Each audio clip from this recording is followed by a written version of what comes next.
I keep telling people, if we would turn therapy into a class instead of a session where you're getting fixed or whatever, like that connotation of you're broken or your relationship's broken, Yeah. it needs to be fixed.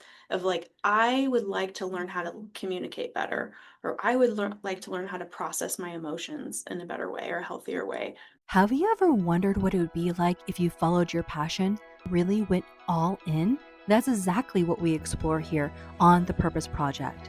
I sit down with people who are doing what lights them up, entrepreneurs, creatives, mystics, dreamers, and we talk about the real journey, the ebbs, the flows, and what it takes to live your purpose.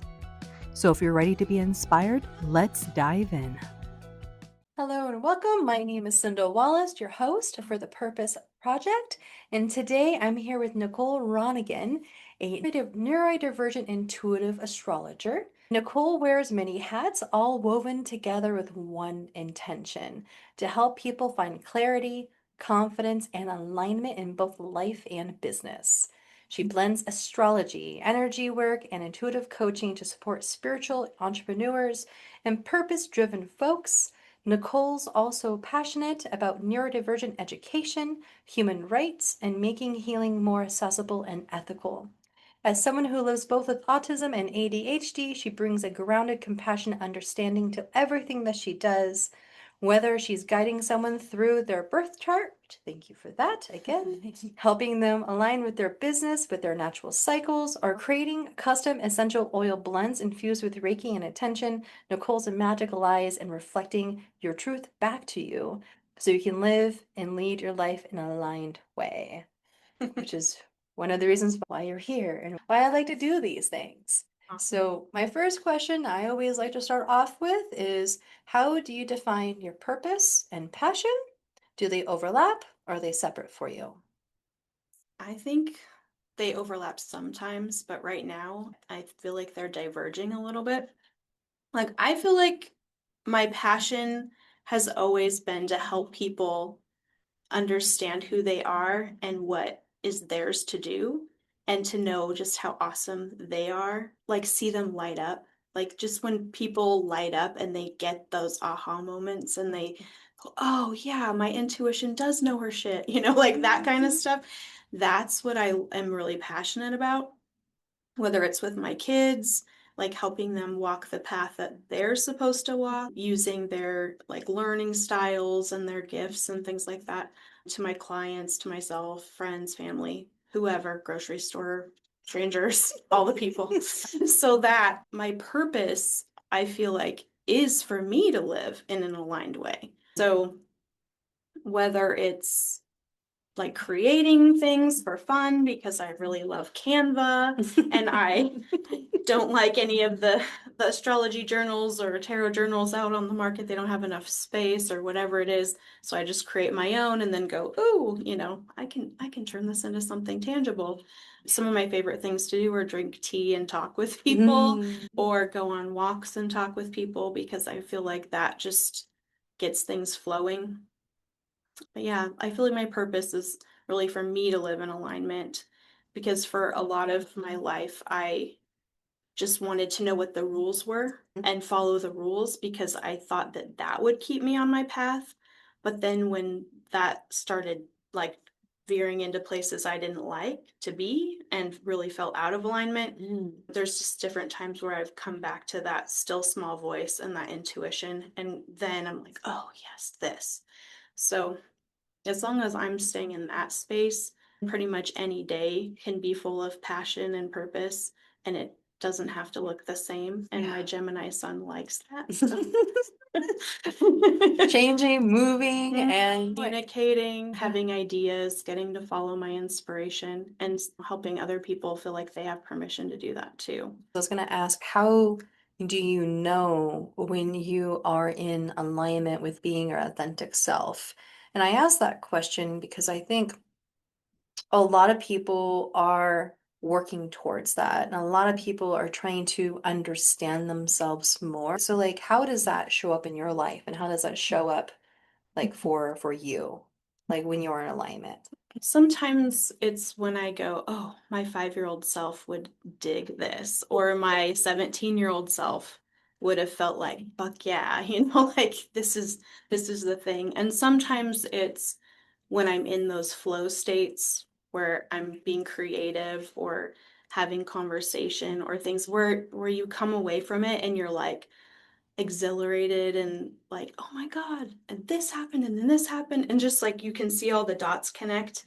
And I always tell people for me, it's not like one dot connects to the other, it's like the whole strand of Christmas lights lights up. So for me, it's a lot like that. I love Or that. when other people are able to do that too, then I really enjoy that. I was originally thinking about like the connect the dots, Mm. like you're following all the dots. You don't know exactly the image you're drawing quite Mhm. yet until you connect the last one. We're like, oh, it's a T-Rex. Look at Yeah, that. but for me, it's a light bright. I did all the, oh, it lights up. Yeah. Oh, I love that so Mhm. much. Yeah. So I know that you're very eclectic in regards to all the things that you do, and I love that's why I got really excited when you said, "Yeah, I'll jump on the channel with you." So, what does living your purpose look like right now in your day-to-day life? All those little Christmas lights, if you will. Sure. So when like I've been in a season where I've been pulling more cards, that's been kind of my way to check in and of course keep track of my astrology and stuff like that, but just for those monthly, weekly check-ins, I really like to do card pulls. And for like a year, it was like you're going to have to let go of something in order to make room for something else. And there was just this like niggling thing of like, coaching isn't really doing it for me right now. It's feeling heavy. It's not feeling fun. It's feeling draining. But, and then I was like, but my mind would say, but this is what we do. This is why we're here. This is why we're on this earth. And I love reading astrology charts and all of that. And so I was just doing this big tug of war for a while. And then finally, that kept coming up for a year or more. Finally, I do this tarot group once a month at a tea house in town, and I was asking someone else, what do you think it could be when we read for each other? And she said something, I don't even remember what it was, but it just like made the lights go on. And I was like, oh, I didn't even think about that being the thing that I was supposed to let go of. So I just kind of decided, okay, I'm going to let it go. I naturally had some clients end their time with me, and then I decided I wasn't going to do any coaching for a while. And so the universe keeps, every time I pull a card, every time I read my chart, every time I open an email, it's play, be creative, play, be creative, have fun, go have fun. For me, this kind of stuff is what I do for fun. So I've been really spending probably like the last 6 months figuring out like what does fun mean for me outside of the context of like work or coaching or things like that. Like this week I was beading jewelry. I planted a little bit of a garden, some pots and a raised bed.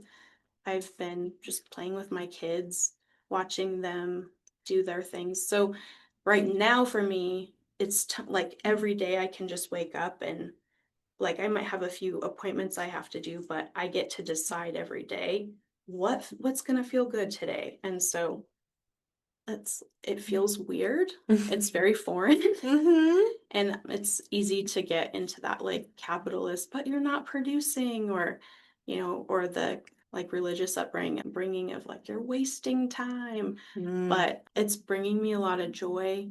It's helping me really appreciate the season my kids are in, and I'm making some cool shit that I'm not trying to sell, I'm just having fun. So Yeah.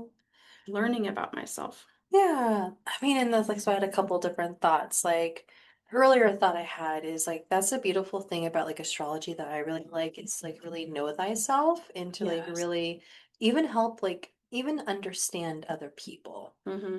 And like it's all about know thyself, right? And what Andrea Bell, one of my last guests, what she was talking about, it's like to know thyself. Once you know thyself, you can heal thyself. Then you can like forgive thyself. Then you can become the master of thyself, and so it starts off with know thyself. and to really know thyself. I was actually sharing this with one of my 19-year-old clients earlier today, Oh, cool. is that we need to explore. Mm-hmm. We need to explore. We need to Try be things. trying Mm-hmm. things.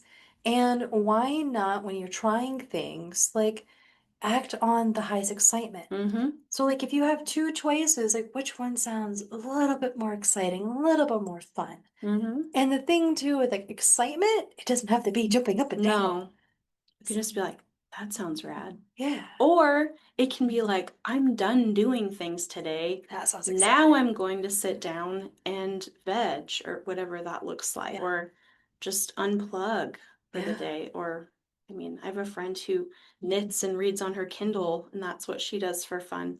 And so she's still producing things, but it's things she wants to make. And, so I started also like reading like witchy romance books. I love that. That's super fun. And so just like reading fluff stuff Yeah. that has no other purpose but just fun.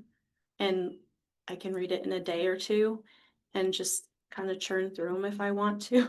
I can probably honestly take a page from that because it's like if I'm gonna read a book, I want it to have some value. I know. I've been reading like how to and reading about metaphysics and trauma healing and all these things for so long that now I'm like, I just want to read about two girls giving each other orgasms and casting some spells or, a book that I can just dive into and get lost. Yeah, and just go play, like Mhm. go play in the book and not having to like process, not having to like read and everything, and then like not reading, but like not being able to like have your brain like fully on where you can really just get absorbed in the story. Yeah, like in the moment. really like the characters. And When you're a like little sad when you're done. yeah, I was like, oh, So you read the whole series. Like I'll do that too. that's how it was. Or I'll read everything she's written or he's written because or they've Right. written because I'm like, oh, I like this. In our society, we've been conditioned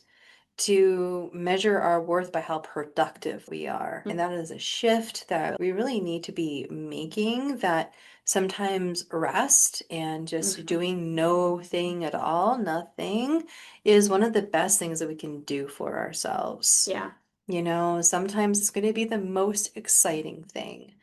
And when we are acting on our highest excitement, well, for one, we're creating good, happy feelings in our body, but then that can also open up new doors of opportunity. Because for one, you're exploring yourself, you're knowing thyself, and it just opens up new opportunities.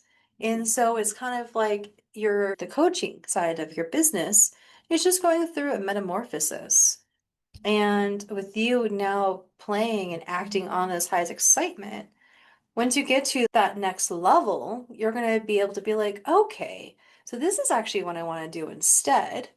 Or like, you know what? I am going to release the coaching because this is what it's going to look like. Or no, like I'm going to bring coaching back, but now it's going to look different. Yeah. And that's the value of giving ourselves permission to pivot. To be able to pivot, don't feel like that we don't have to like, bottleneck ourselves, just because of whatever story that we're telling ourselves. Yeah. And I don't know if you know much about human design, but I am a manifesting generator Same. and a 3/5. So it's Same. really, That sounds about right. and I almost never finish something. I usually can just get what I need out of it quickly, and then I don't need to finish the whole book or I just like can get the download and just be done. Yeah. Or I can go, oh, okay, I like this and this about it, but not this, and then I kind of make my own thing. Interesting. So I'm gonna go have to look it up. I don't think I'm a 3/5. I think I'm a 3/6, like the hermit. yeah, I'm the 3 is the hermit, and then if the 5's like I don't remember because that's not my first. I think I'm a 3/6 Okay. actually. Yeah. So once I realized that I will probably churn through a lot of hobbies or my business will morph in many different ways, just takes a lot of pressure off. Not to have to be like, I picked this one thing and I'm going to do it forever. Because that starts to feel like a straitjacket. And I don't want to do that. Right? But like fun you out of do it. find a theme throughout it. Yeah. And then I'm like, okay, I like this theme. Right. But And it all supports each other. Like, I like to think that I'm very eclectic, like in my personal and my spiritual practice. Me too. Even before I discovered hypnosis. But it's all within the same realm of like knowing thyself and understanding thyself, and like psychology and like shamanic journey works going within the subconscious mind. Astrology is like knowing yourself, right? And even like tarot and all these other different fun things that I've done over the years. Yeah. They're all related in a Yeah. way, you know? They all support each other. Yeah, I was thinking too, because I'm in this declutter stage now. I've actually become certified in a program where you grid your house and you go through each section and you declutter and then process the emotion in that space so that the clutter doesn't just keep coming back and back.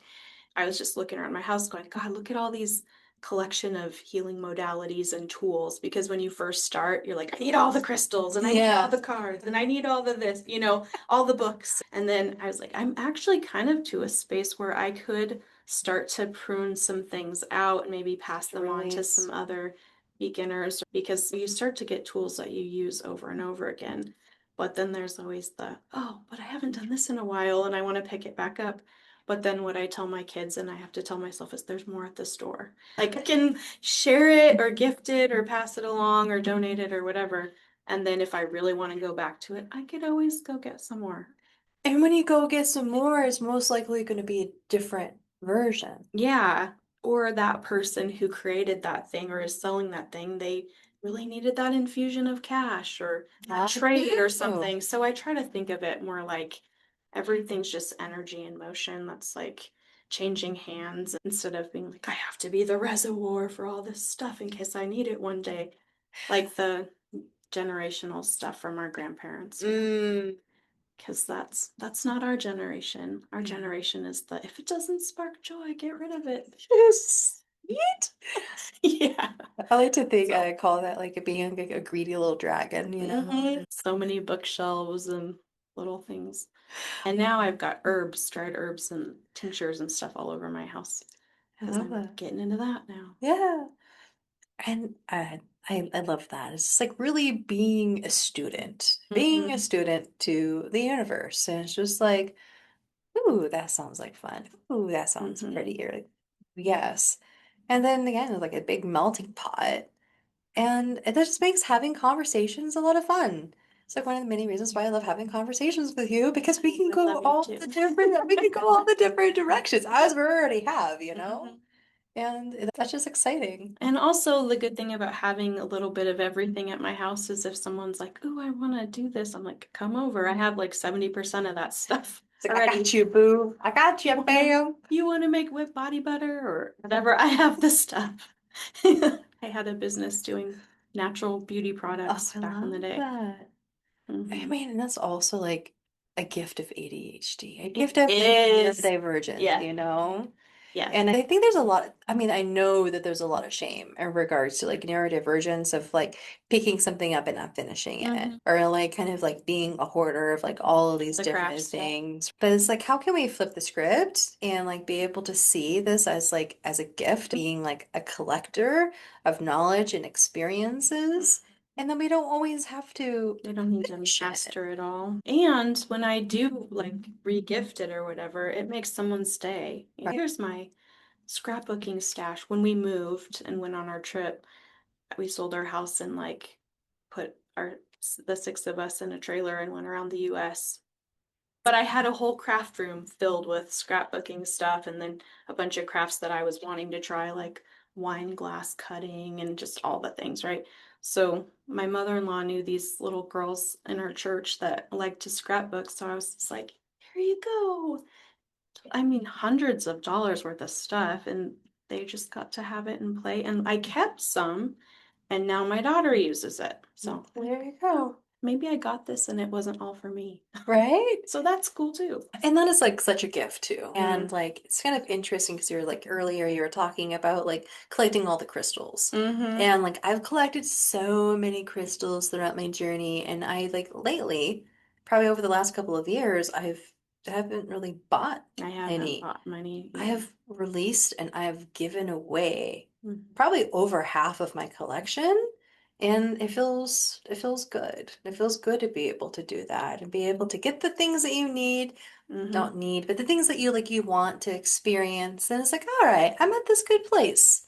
Release. And then other people can have the experience. It's like, man, Christmas came in July this It year. did. How exciting. Yeah, and you make someone's total day if you give them a crystal. Yeah. When my nieces and nephews come over, they're like, I like rocks. I'm like, me too. I'll send them home with a couple of crystals. And then when they grow up, they'll be like, my aunt was a witch. Because I have an aunt who was like that for me. Oh, I love that. It was my workout buddy, and she was also raised Mormon as well. She was telling me stories about some of the things that her grandma would do. I'm like, her grandma was a witch. She's like, I know, she didn't even know it. I know, And it was it's just fun. Yeah, my grandma definitely. My grandpa too. Like they interesting. were so like my grandpa had this most amazing garden and my grandma made all kinds of little things and yeah.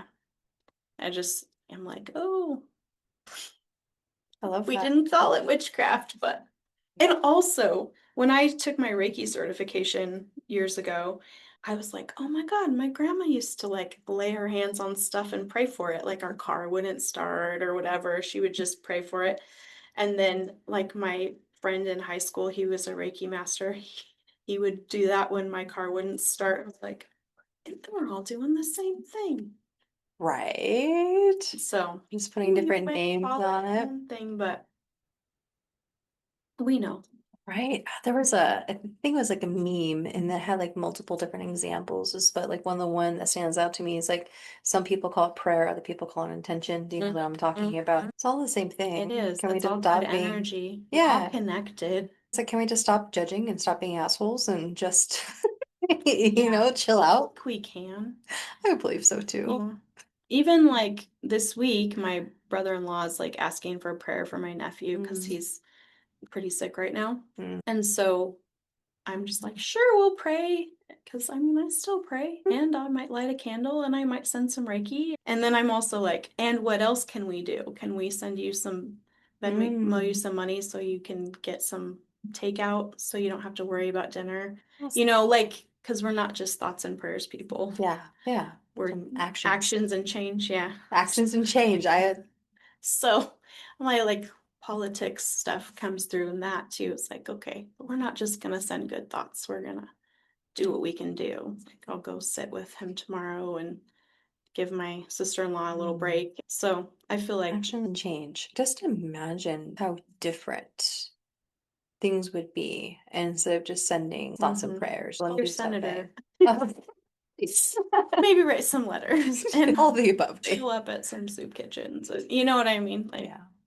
And yeah. there's so many different ways of being able to show up. I think people are starting to realize that that's really what we have is community, and that's really the be all end all of it. And I have the Age of Aquarius song going through my head right now. Age of Aquarius. Exactly. Exactly. So, was there a moment that really changed things for you? And I know like you've already shared like this little crossroads that you're at. But was there a moment that really changed things for you where you felt like you finally started to follow your path? Or maybe that how will you know when you do get there? Well, I have Uranus in my first house, so I have an existential crisis like every few years. So my first one was right after high school. I was kind of just doing the things with the friends and started feeling kind of like I had drifted from myself. And so I got rid of all my fun vintage clothes. Maybe the only thing I regret getting rid of is this one pair of velvet bell bottoms. But that's it. I put all my stuff in a backpack and moved to Hawaii. And that was like a time when I really learned to listen to my intuition. Like I had some pretty cool experiences with that. And then like the second time was like my early 30s. We left our high control religion and like I said, we sold our house. We got a trailer and we went on a trip. We just left everyone and everything and like we need to gel as a family. And that's been the biggest one, I would say, because we stopped treating our kids like they had behaviors that needed to be changed and that they were basically evil or whatever, which teaches you original sin or whatever. And flipped it to people are doing the best that they can. And so if you're struggling or you're having behaviors, it means that you're not doing well. And so how can I help you? Yeah. That completely shifted everything. We actually have teenagers who like us. They're not just clawing at the door trying to get away from us. They tell us things, they can make mistakes and be loved unconditionally and guided. I'm really grateful for that and being this far into our journey to be able to see the fruit of that. Such a contrast. Mm-hmm. So when I do make a pivot, I'm like, we'll never go back there.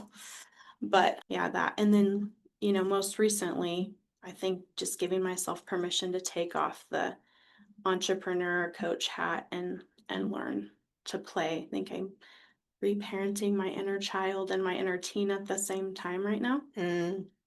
So that's fun. Yeah, that's While powerful. I have teenagers. So that's kind of cool. Yeah, I would just like go be I have like a people to play teenager.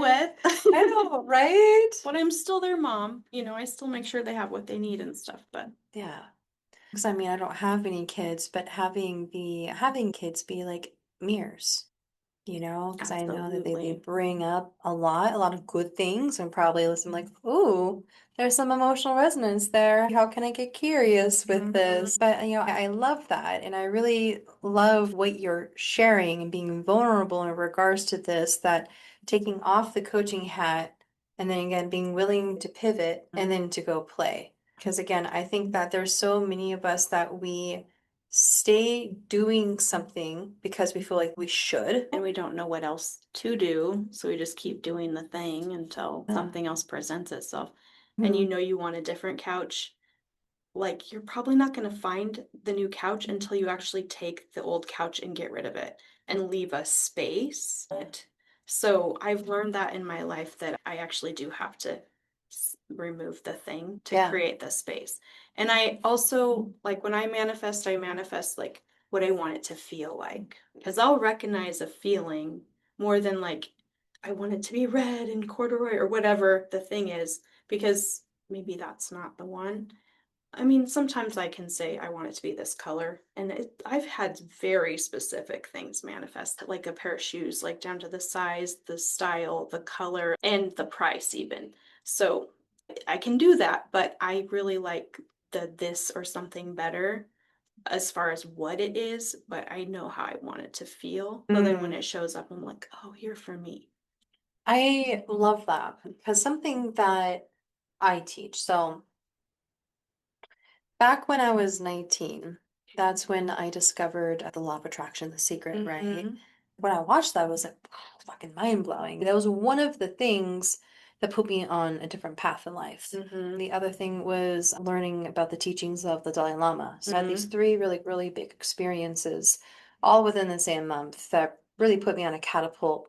That's awesome. Shot me forward in my spiritual journey and everything at the age of like 19.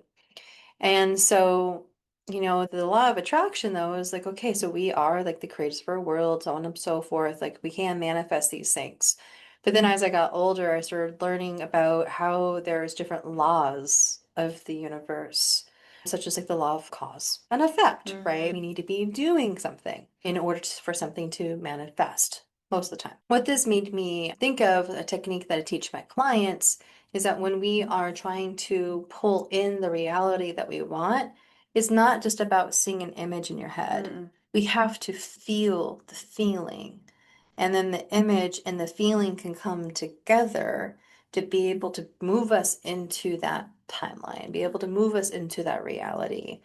And so for me personally, I experienced something called aphantasia, which is a blind's mind eye. So I actually don't have any images in my head. I like to call that visualizing through your heart, seeing through your heart, because heart's about feelings. Yeah, a lot of neurodivergent people don't have pictures in there. That was one of my first courses because people would say, like in meditation, they'd say, oh, visualize this. And I'd be like, I can't visualize it. I'd only be able to call up something that I actually had seen in real life before. I could maybe like morph a few things together, but they had to be things that I had already seen.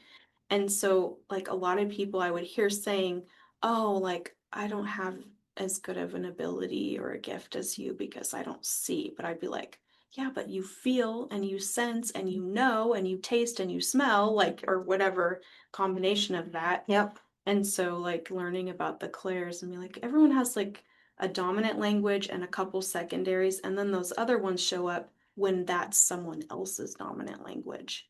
So if Yeah. you're a taster or a smeller, and not that's not my dominant gift, I'll still sometimes get tastes or smells for you in a session because that's what you understand. That You know makes what I'm saying? sense. So like that whole like, you're not doing it right. Wait a second. Everyone has access to this. So Mm-hmm. if it doesn't look like this, what else might it look like? Yeah. That's like basically how I create everything. Is I'm like, it's almost, but but not quite.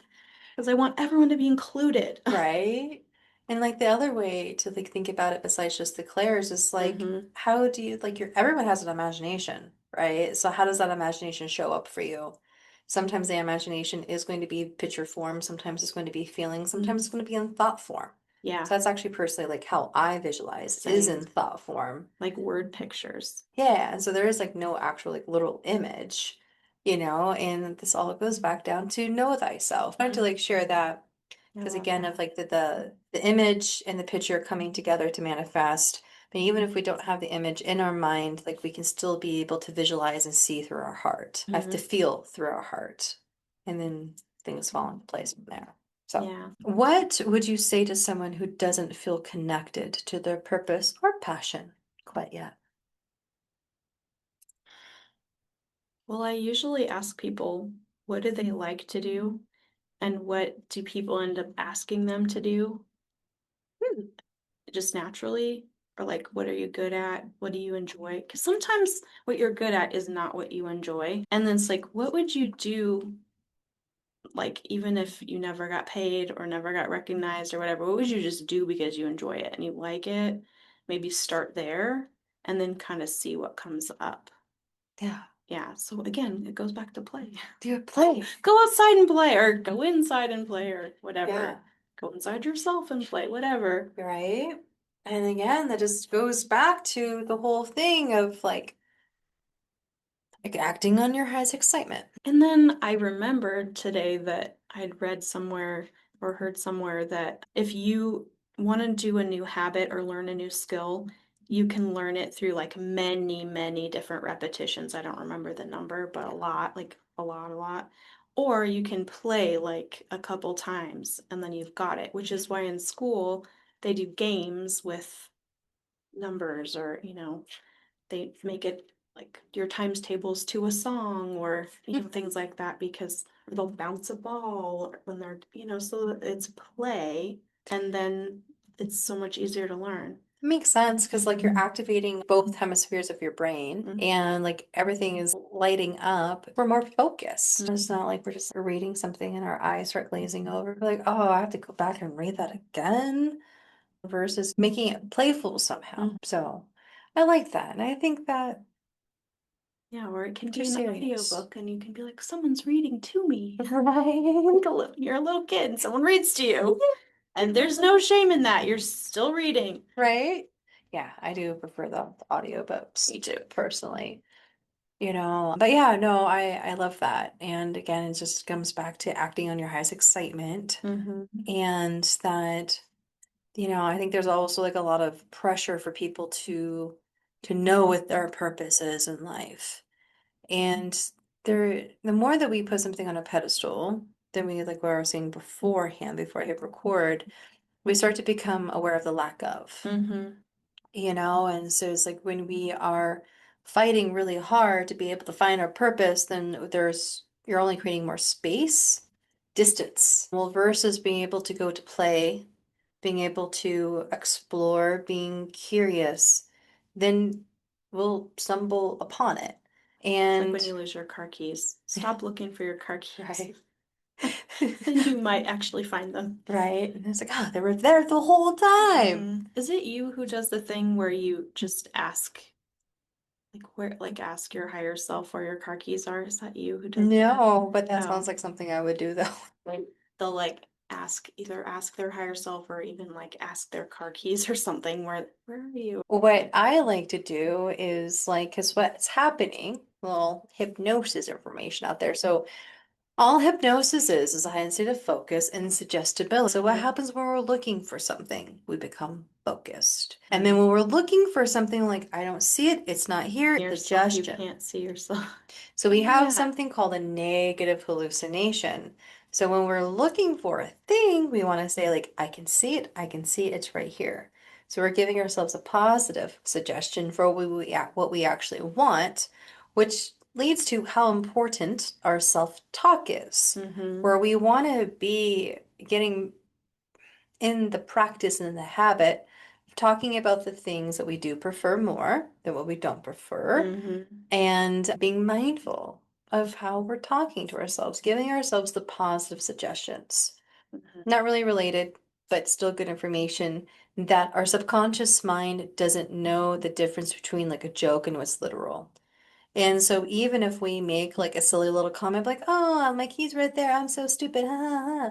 Like our brain's like, oh, okay, we think My we're solar plexus when you said that, did you? Yeah. But then the brain's like, oh, okay, we believe that, Right. because here's the evidence for it. And so even though we were joking, so we want to just like be like just mindful and Mhm. intentful with our words. That's why they call it spelling, because we That's like right. to spell I abracadabra, know, I you love know? that. Also, I think it's why if there's one person in the family or in the house that is good at finding things, Mm-hmm. people say, "Oh, I'll ask them because they can find it." And then that person knows I'm the finder, so then they always find it. Whereas the other person goes, "I can never find it," so then it could be right there and you don't see it. And they took on that It's not that belief. you're a bad finder, it's that you've taken on the role of the person who can't find it, and the other person's taken on the role of the person who does find Mm. it. And then we do this like men can never find anything and women can always find you know what I mean? And then it's like, well, that's not helpful. Well, it's like what's actually really funny too is like just yesterday, I went over to my best friend's house. So it's like her and her fiance and everything, and they're getting ready to go for like a dinner. And fiance is like looking for his sunglasses, and he cannot find them. He's like starting to get kind of like irritated. He was like, Mhm. just like Yeah, asked you my can't go friend. outside without your sunglasses. That's crazy. Well, I mean, he had his sunglasses on, but they're his really nice. Oh, okay. It's really nice sunglasses.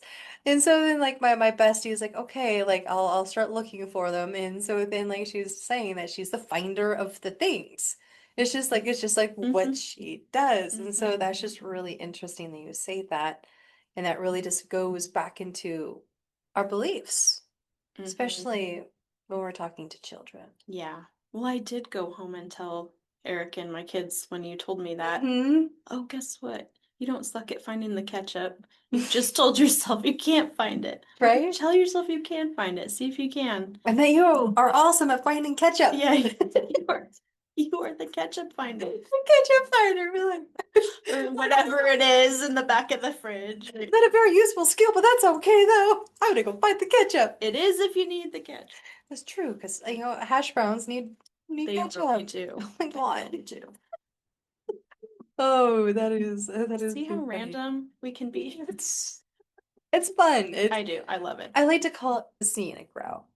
So what kind of impact do you hope your purpose has on other people, or even just the world around you?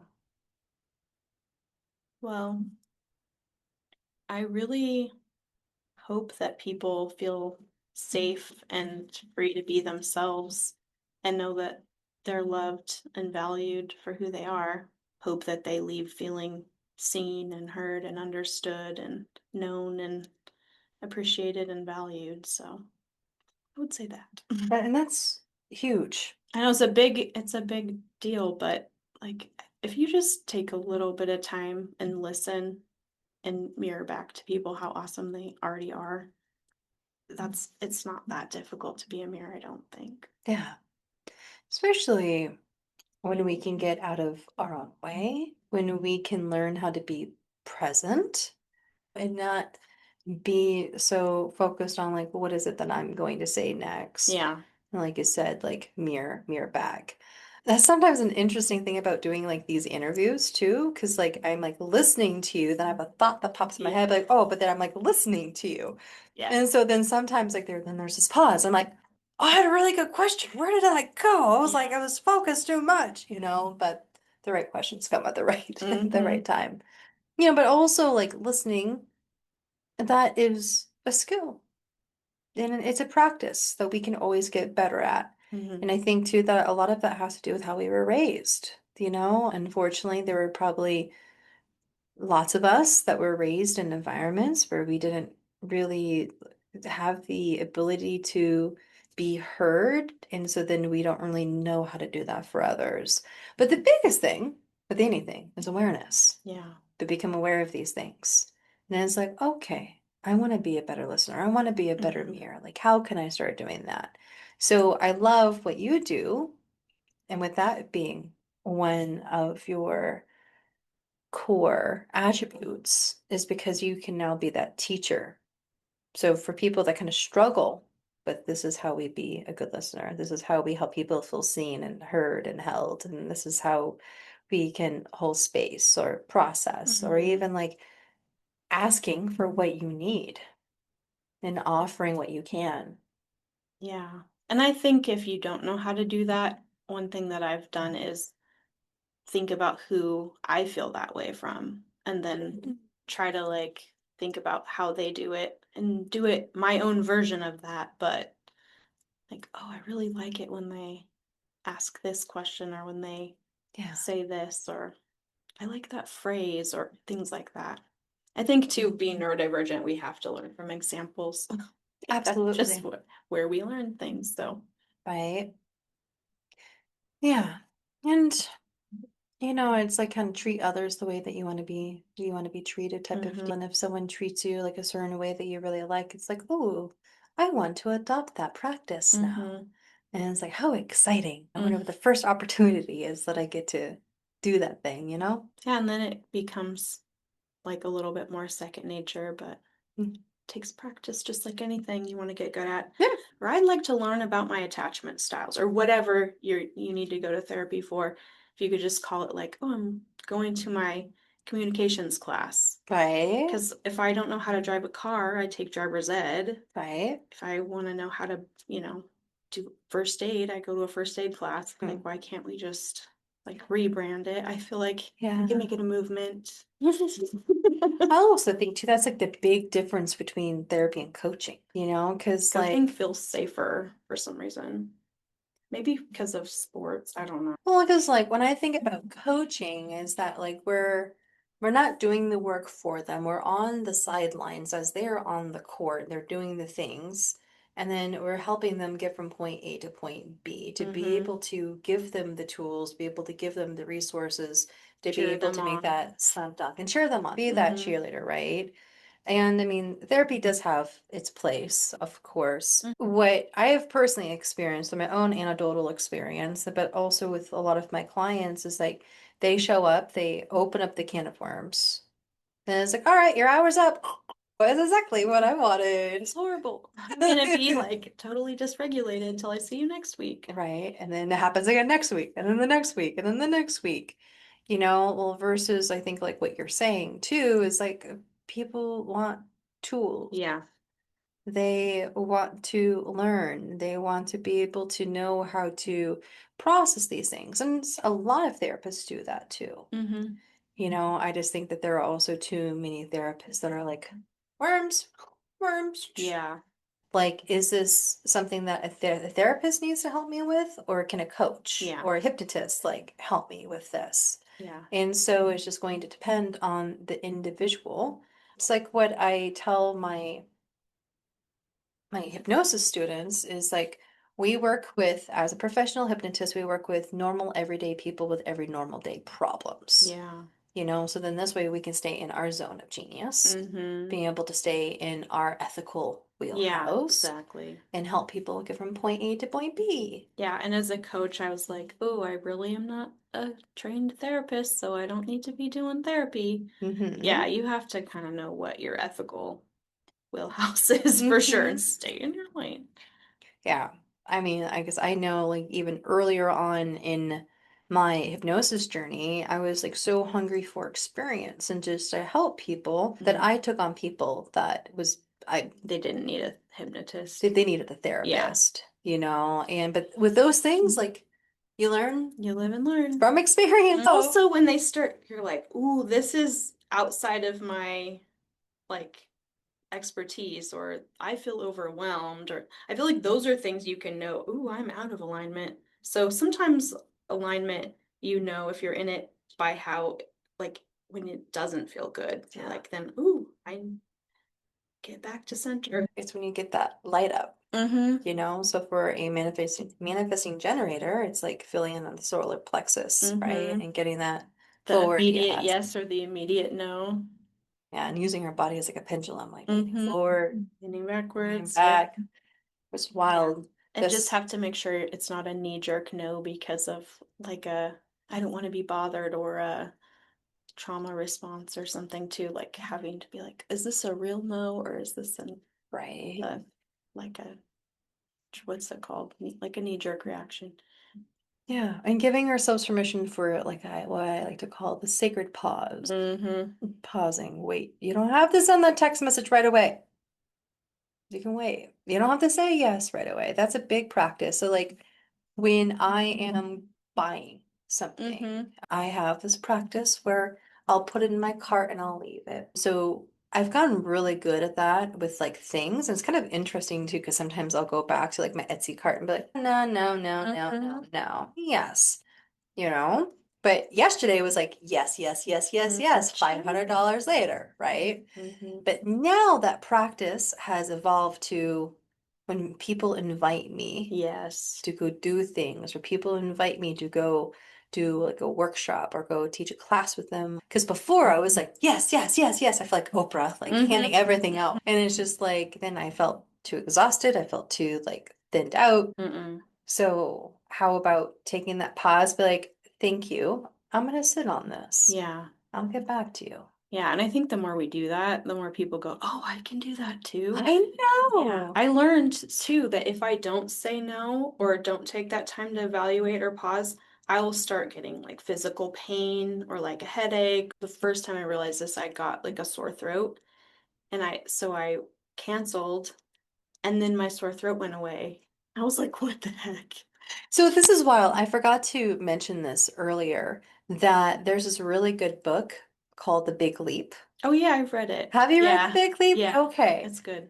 So it's just like when you were talking earlier, I was like, oh, this is kind of like I forgot what Gay Hendricks. Upper Limit Problem. So I just got done listening to that book probably about a month ago, and then Judge just got done listening to it probably about a week ago. So he came up with this sort of like a little affirmation, and it's pretty cool. I was like, it's a good book.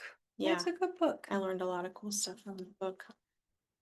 So, begin to wrap things up. If people want to reach out to you, I know that again that you're at this crossroads, but if someone wants to maybe get your tarot journal, like your astrology journal, which I think is great for neurodivergent folks Mm-hmm. that want to dive deeper into astrology. If they want to like to learn more about astrology or just like anything that they do, like how are people going to be able to find you, connect with you, follow you?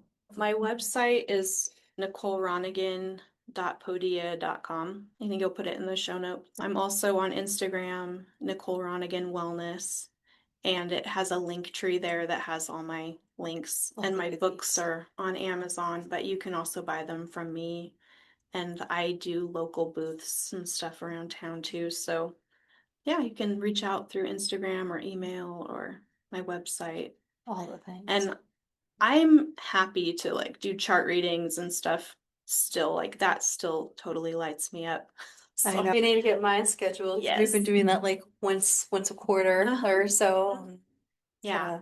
That's a perfect amount of time. Like if you really do it as an act of self-care, like doing quarterly astrology check-ins is really nice. And you can map out important dates and Especially now with yeah. all the astrology stuff. This is an intense year. Whee! And not only that, it's a year 9. Whee! And then it's also a year of a snake. Whee! I know, so much shedding, so much wisdom we're getting. And I love, I'm also a year of a snake. That's And I'm right. also a 9. Oh yeah. So it's like This is your year, girl. yeah. That's the thing I like about astrology. It's divided into 12 sections, which is like your life. 12 different aspects of your life. Yeah. So as the moon or whatever planets are moving through there, you're like, this is the time to do this, then this is the time to do this, and then you just make your way around. You're like, every month something will get handled in each area of my life. So you're always moving forward. Or as the planets move through there, you can, like Mercury, you can deal with your communication and ideation and all that stuff in each sign as it goes around. Yeah. You know, so you don't have to do it all at once.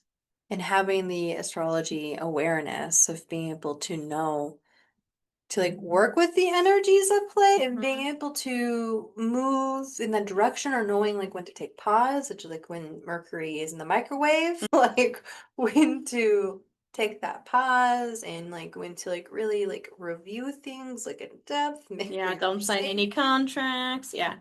saving 1,000 times, Mhm. you know, When not buying a printer. when Eric travels, I'm like, print everything out and have it saved, have screenshots on your phone. Like, if you can have 3 different ways to access that ticket, do it. Yeah, Or absolutely. whatever it is. So is there anything else that you would like to share, put out there to the ethers, to the YouTubes?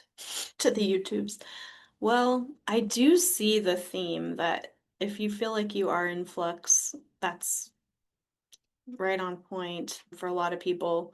And I would say just go back to the basics or try something completely new that you've been wanting to try or just that catches your eye or makes you a little excited. Just have fun. Just play.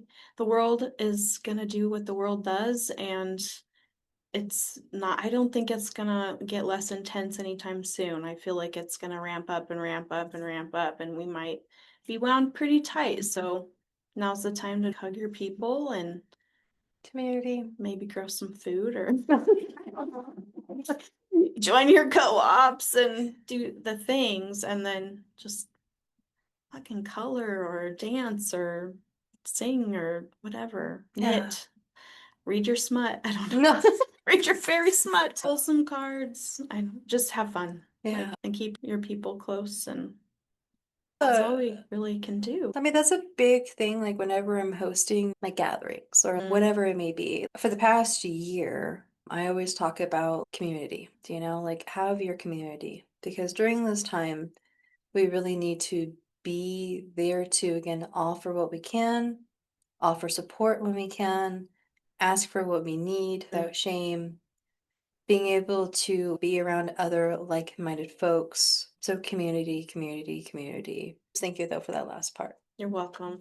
I think that's pretty much it. Like, just, I think find your joy, like, find your bliss, like, find your excitement and find your people. Yeah, it's all connected. So thank you for being here. Thank you for the Thanks lovely for chat. having me. This was awesome. I know. We just always have fun conversations like when we're together.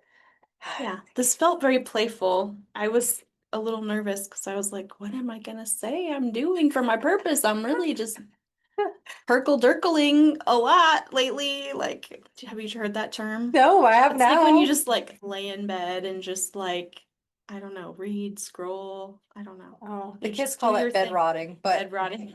Anyways, I've been doing just a lot of that, and so it's been good just to play. This feels like play. yeah, because every person I've had on here so far, they're like, "Oh, I'm kind of nervous." It's just like we're just two homies having a conversation, you know? Exactly. And I do like to make it fun and lighthearted because I also get nervous too before I hit record as well.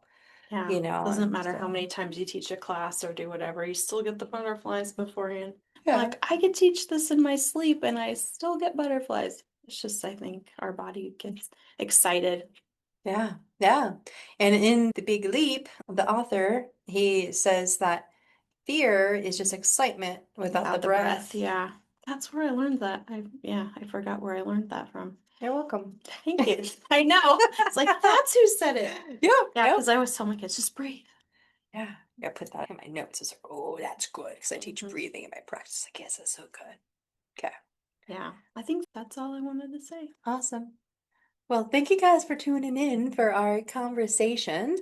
Please go ahead and put it down in the comments. What's the one biggest thing that stood out to you the most today? And go ahead and give Nicole some support too. Drop some love down in the comments. And thank you for hanging out with us. Take care and breathe deeply.